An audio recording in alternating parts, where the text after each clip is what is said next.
Elara was a creature of silence and stone. Her husband, Thomas, had been gone for 2 winters, taken by the lung fever that scoured the valley each year.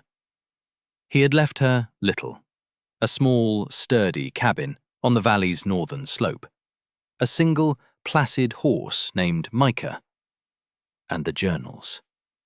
27 leather-bound volumes filled with her father's cramped, precise script. Her father had been a mining engineer, a man who understood the language of rock and the secrets of the deep earth. He had seen the folly of surface dwellers, their proud wooden structures so vulnerable to the whims of the sky. He believed in the permanence of the ground beneath their feet. The journals were his life's work, a meticulous testament to a different way of living. They contained diagrams of load-bearing arches, calculations for geothermal ventilation, and chemical formulas for preserving food in the cool, stable dark. For the first year of her widowhood, Elara had simply survived. She chopped wood, tended her small garden, and read the journals by candlelight, absorbing her father's wisdom like a thirsty root draws water. Then, in the spring of 1888, she began to dig. It was not a root cellar she was building. It was something far more ambitious, something born from the pages of the journals. She planned to connect her cabin, the barn, the well house, and her largest food storage cellar with a network of subterranean tunnels. They would be shored with timber from her own land, ventilated by shafts disguised as simple cairns of rock, and warmed by the deep, constant heat of the earth itself. It was a plan for a life lived beneath the threat of the sky, a life insulated from the killing cold of the valley's notorious winters. When the ground thawed enough to take a spade, she broke the earth behind her cabin. Her plan required a formal survey, a filing with the town council to ensure she was not encroaching on any other claims, though her nearest neighbor was miles away. She walked the 10 miles to the town of Prospect's Hope and stood before Mayor Thompson. He was a man whose substance was contained entirely within his waistcoat, a garment of puffed-up importance. She unrolled her father's schematics on his wide oak desk. "I intend to build a series of tunnels," she stated, her voice quiet but firm, "for winter access and storage." Mayor Thompson peered at the drawings through his spectacles. He tapped a line indicating a 30-foot tunnel to the well house. "A tunnel? Woman, a covered walkway is what civilized people build. Or you hire a boy to clear the snow." "A walkway can be crushed by the snows we get," Elara replied, her gaze unwavering. "And a boy can get lost in a whiteout." "The ground is safe." The mayor leaned back, a smirk playing on his lips. "The ground is for potatoes and the dead, Mistress Elara. This is excessive. It's paranoia. A proper root cellar, certainly, but this maze, it's the work of a troubled mind." He stamped her filing with a dismissive thud. "The town council does not object to you digging holes on your own property, so long as they don't collapse and swallow a traveller. But we will not endorse this folly." The word hung in the air. Folly. It followed her out of the municipal building.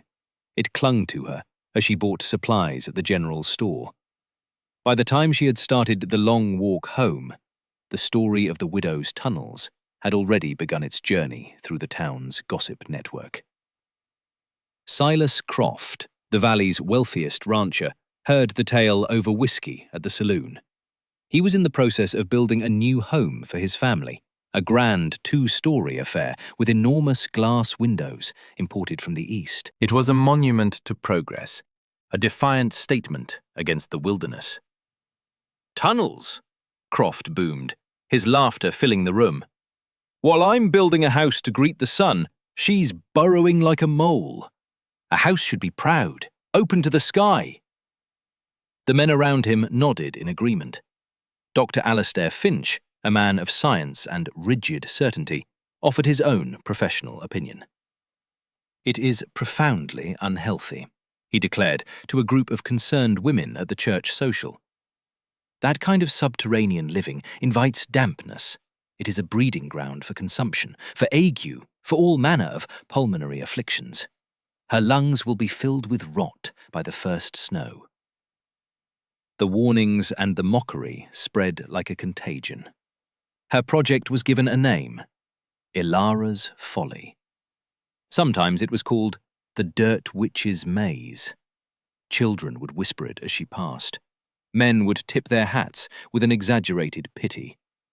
The phrase, "digging an Elara," entered the local lexicon. It meant to engage in a pointless, foolhardy, and obsessive task. Elara heard the whispers. She saw the looks. She did not care. She had her father's journals, her horse, Mika, and a deep, unshakable faith in the wisdom of the earth.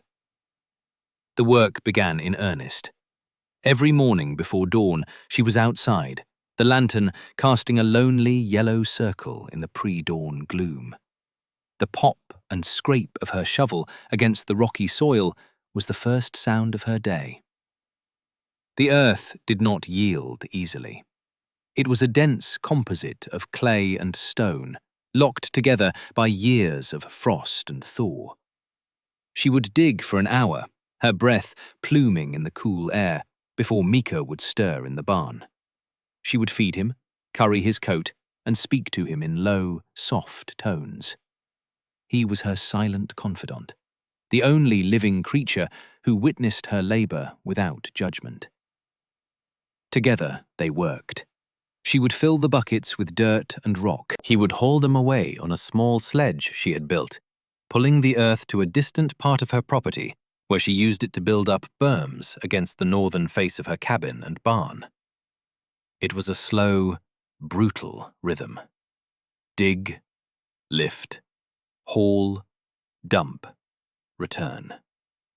The sun would climb the sky, and she would work on, her face smudged with dirt, her hands calloused and raw despite her thick gloves.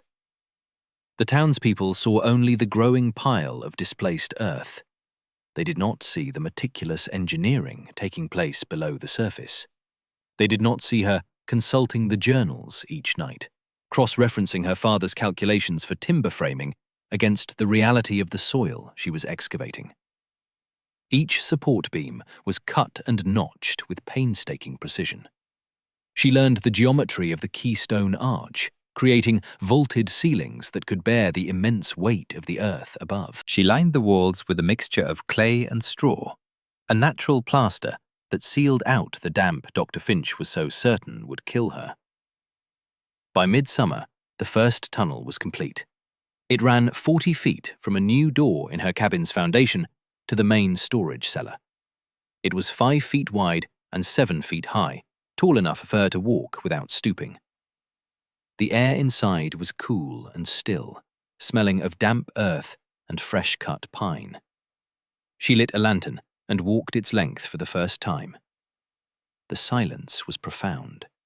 The world of wind and sun and judgment was gone, replaced by a secure, quiet dark. She felt a sense of rightness, a deep resonance with her father's vision. The work continued. The tunnel to the well house was next. This required her to dig deeper, to go below the frost line her father had so carefully marked in his charts. She hit a shelf of solid granite. For 3 weeks, she worked with a star drill and a sledgehammer, a grueling process of pulverizing the rock into dust. Pound, turn, pound, turn. Each inch of progress was a victory won through sweat and sheer endurance. The sound of her hammering echoed faintly across the valley.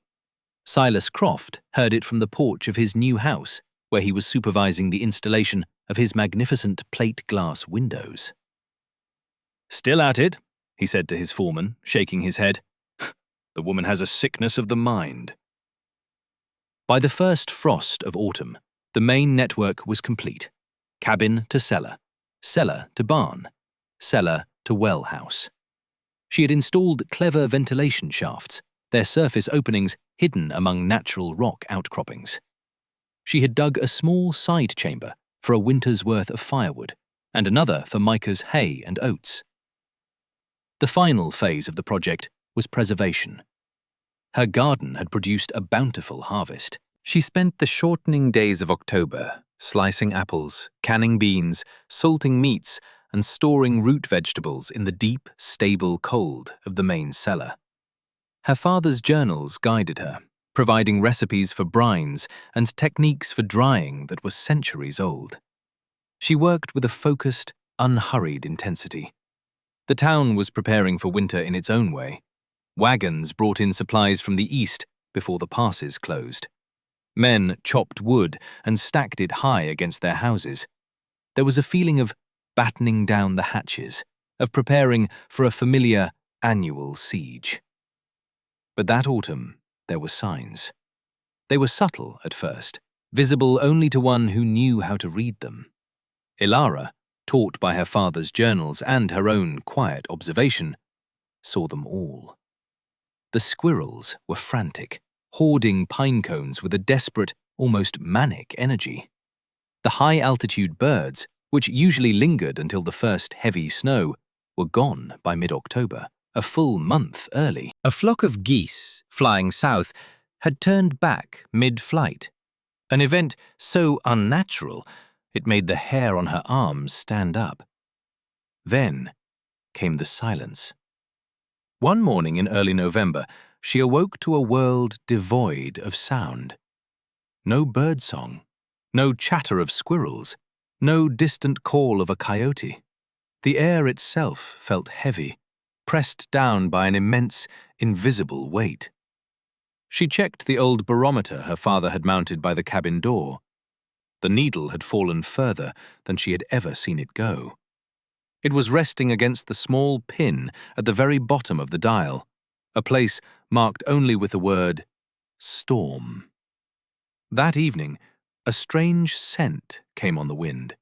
It was a cold, metallic smell, like ozone and frozen iron. Elara tasted it on her tongue. She had read of this in the journals. Her father had described it only once, in a passage about a legendary winter storm from his own grandfather's time.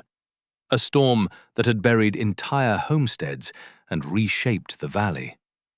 A white death. She looked towards the distant lights of Prospect's Hope. A flicker of doubt, of duty, crossed her mind. Should she warn them?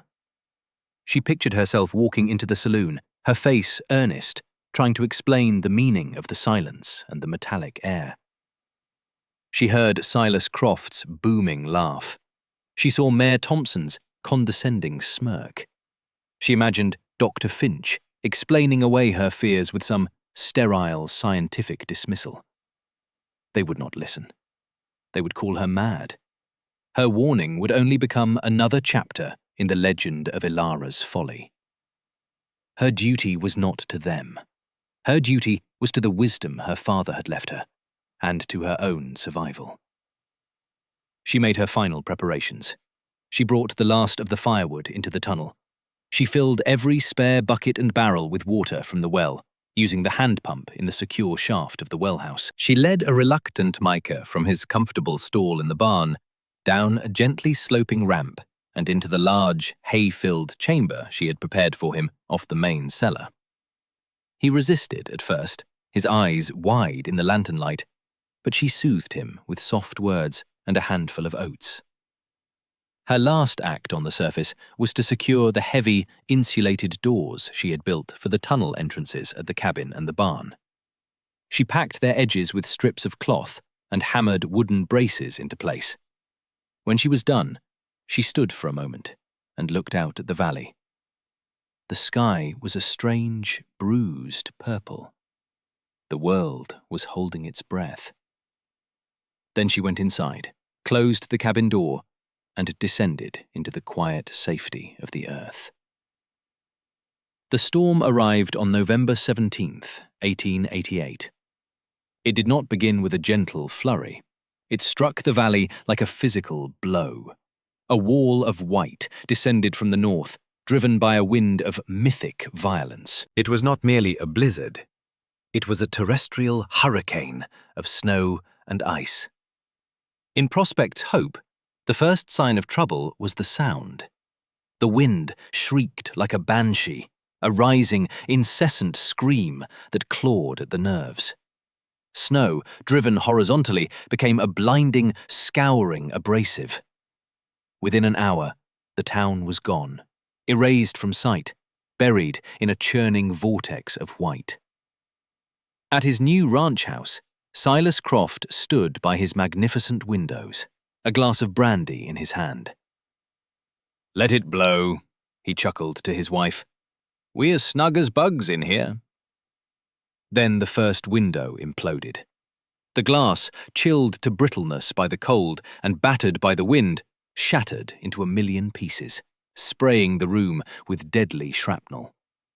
The wind burst in, a ravenous predator. It tore pictures from the walls and extinguished the fire in the hearth, sending a plume of smoke and embers into the room. One by one, the proud windows of Silas Croft's monument to progress were breached, and the house became a hollow shell, a wind tunnel of freezing death. In the town proper, the conventional systems began to fail. The roof of the municipal building, not designed for such a rapid, heavy load, began to groan under the weight of the snow. Mayor Thompson, huddled in his office, heard the splintering crack of the main beam, followed by the terrifying roar of a full collapse. Dr. Finch's modern home, with its clever system of insulated pipes, was no match for the deep, penetrating cold. His water lines froze solid, then burst. The town's shallow wells, the ones not dug deep below the frost line, were next to freeze. The supply chain was not just cut, it ceased to exist. The world outside the valley was gone. The world inside the valley was a tomb of white. For 3 days, the storm raged without pause. In her subterranean world, Elara knew of the storm only as a distant, muffled hum. It was a faint, low vibration in the rock around her, the sound of a faraway ocean. The temperature in her tunnels held at a steady 50 degrees. A single, slow-burning log in her cabin's wood stove, its flue drawing perfectly through a protected chimney, kept her living quarters comfortably warm. Her life continued in its calm, methodical rhythm. She fed Mika. She tended to her stores. She ate simple meals of preserved meat and pickled vegetables. She sat at her small table and read her father's journals, not for guidance now, but for company. She was not surviving. She was living. On the 4th day, the wind stopped. The silence that followed was more profound, more absolute than the one that had preceded the storm. Elara waited another full day, following the instructions in the journals. Then, on the morning of the 5th day, she began the process of digging out. She did not have to dig up. She had to dig sideways. She chose the barn entrance, the one on the leeward side of the storm. After removing the internal brace, she pushed open the heavy door. It moved 2 inches and stopped, blocked by a solid wall of snow, packed as hard as sandstone. Using a shovel, she began to carve a tunnel through the drift. It took her 2 hours of steady work before she broke through into the open air. She emerged into a world transformed. It was a landscape of impossible, alien beauty. The valley was gone. In its place was a rolling desert of white, sculpted by the wind into enormous, undulating dunes. The tops of the tallest pine trees were mere bushes poking through the surface. Of the town of Prospect's Hope, there was no sign at all. She stood there, the only living person in a pristine, silent world, the sun glaring off the endless snow. Then she saw it. A movement, a dark shape stumbling across the white expanse, a mile to the south. It was a figure, wrapped in blankets, moving with the agonizing slowness of profound exhaustion. The figure fell, then rose, then fell again. Elara went back into her tunnels. She retrieved a coil of rope, a flask of broth, and a pair of snowshoes her father had designed. She strapped them on and moved with a practiced ease across the surface of the deep snow. As she drew closer, she recognized the man. It was Dr. Alastair Finch. His face was a mask of frostbite, his beard frozen into a solid chunk of ice. His fine wool coat was torn, his hands bare and blue. He looked up as she approached, his eyes vacant with shock and disbelief. "The damp," he croaked, his voice a dry rasp. "The lun rot." He collapsed into the snow. Elara did not speak. She did not say, "I told you so." She did not offer a single word of reproach. She poured the warm broth between his frozen lips, wrapped him in the extra blanket she had brought, and half dragged, half carried him back to her homestead. She brought him not into the cabin, but directly into the tunnels, into the stable, life-giving warmth of the earth. He was the first. He was not the last. His tracks in the snow, the only ones in the entire valley, were a beacon. Later that day, 2 more families arrived, their children wrapped in every scrap of cloth they owned, their faces etched with a desperate, hollowed-out hope. They had seen the smoke from her chimney, the only wisp of grey against the endless white and blue. Elara welcomed them in. She showed them where to sleep in the hay of the barn chamber. She gave them food from her vast stores. Wordlessly, she became their leader. She organized them, rationing the food and water, assigning tasks. The tunnels, once a symbol of her isolation, became a sanctuary of community. The procession of the humbled continued for 2 days. They came in ones and twos, a scattered, broken flock seeking shelter. Each arrival told a new story of catastrophic failure. Houses with roofs collapsed. Families who had burned their own furniture to stay alive. The chilling reality that half the town was simply gone, buried in their homes, unreachable. The last to arrive were the most broken of all. On the evening of the 7th day, a small group appeared at the entrance, silhouetted against the setting sun.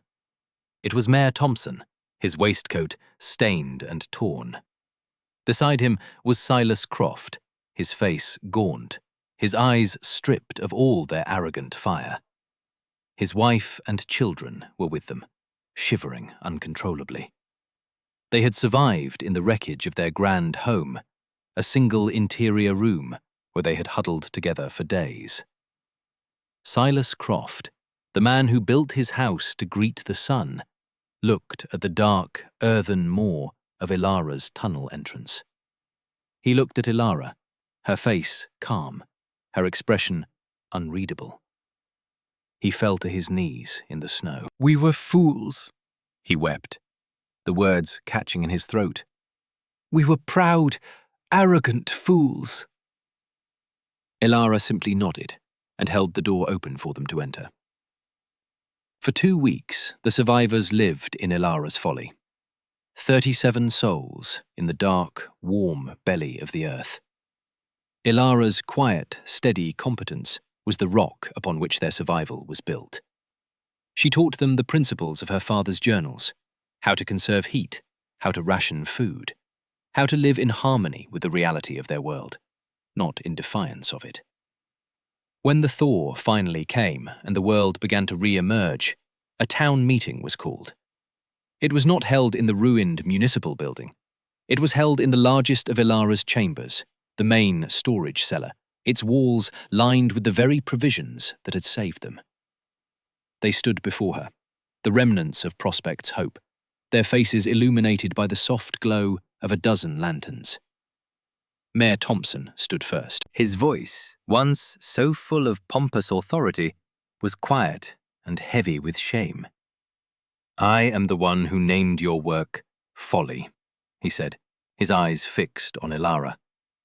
"I did it publicly, from a place of ignorance and pride.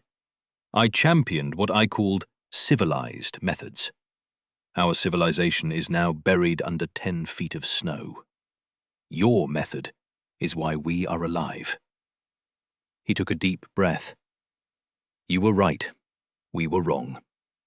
I am sorry." Next was Dr. Finch. "I used my education as a weapon against you," he said, his voice clear and precise. "I warned of sickness from the damp, of rot in the lungs. Yet it was the damp, cold air of our poorly built homes that took our friends. Your tunnels are not unhealthy. They are life. Your knowledge of the earth is a deeper science than any I learned from a book. You were right. We were wrong. I am sorry." Finally, Silas Croft stepped forward. He looked at the vaulted, earth-packed ceiling, at the sturdy timber supports. "I built a house of glass to show my wealth," he said, his voice thick with emotion. "I mocked you for burrowing in the dirt. My house of pride is a shattered ruin. Your house of humility has become our ark. The sun I so proudly greeted tried to kill us. The earth you so wisely embraced has saved us. You were right. We were wrong. We were all so terribly, terribly wrong."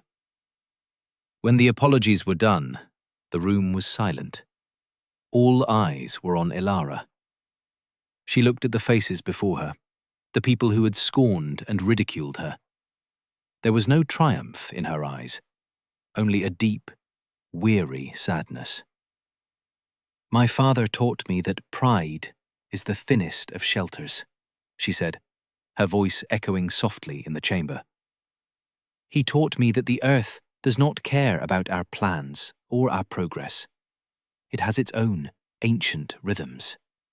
Survival is not about conquering nature. It is about listening to it." She paused, letting the words settle. "There is much work to be done. We will rebuild, but we will not rebuild as before. We will rebuild with wisdom." And so they did. The town of Prospect's Hope was reborn. They rebuilt not just their homes, but their very philosophy of living. Under Elara's guidance, they adopted the principles from her father's journals. New homes were built into the hillsides, sheltered by the earth. A network of tunnels, wider and more extensive than even Elara's, connected the entire town, ensuring that no one would ever be isolated by the snow again. The phrase, "digging an Elara," was also reborn. It no longer meant to engage in a foolish task. It came to mean acting with uncommon foresight, with profound and practical wisdom. To dig an Elara was the highest compliment one could pay a person. Elara herself never fully rejoined the community. She continued to live in her small cabin, in the quiet solitude she had always known. She did not seek a position of power. She did not marry again. She became something else. She became the town's sage, its teacher. People would make the pilgrimage to her home to ask for advice on building, on planting, on living. She would welcome them, share her knowledge freely, and then retreat back into her silence. She lived for another 40 years. She saw the town grow and prosper, a community uniquely adapted to its harsh and beautiful environment, a testament to the hard lesson they had learned. She died peacefully in her sleep one spring morning, at the age of 81. The entire town mourned her passing. They buried her on a hill overlooking the valley she had saved. At the main entrance to her original tunnel system, which they had preserved as a historic monument, they placed a simple bronze plaque. It did not bear a long epitaph. It read simply, Elara. She was right. We were wrong.